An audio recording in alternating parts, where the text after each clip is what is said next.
ملاقات د شپې د مینې د اسمان د سره ستورو سحر ته اشارې کولې،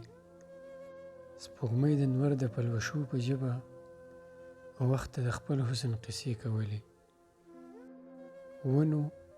د ژوند د زړه د درد پر رباب د سود په ګوتو سورول تارونه، شوګیرې پاڼې ګډېدې ورسره، مینو خانګو غږول سازونه، د خوب و خیال د خاپیرو غیږو کې د فکر فن دنیا جوټې خوړلې، د محبت د پرښتو سترګو کې د مین زړه زخمونو خولې وینځلې، د کائناتو د فطرت سترګو کې مینې د حسن تماشه کوله،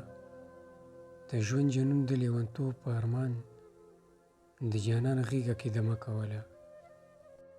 د سپرلي زیرې د امید خوشبويي په ګلستان کې ګوټ په ګوټ خوره وه، په هره څانګه چراغان شوي وو، په هر ډنډر د ګل ډیوه بله وه، او په زړه ارزو لکه شبنم ورېده، د تمنا غیږ لکه ګل غوړېده، د ارمان سترګو کې رڼا ځلېده، د تلوسو په مخ مستي ګډېده، څوک د وخت سینه کې ساتله راتله،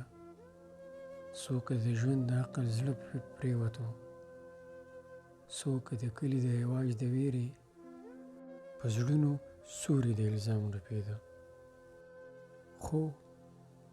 د کلي څنګ ته په یو وران کنډر کې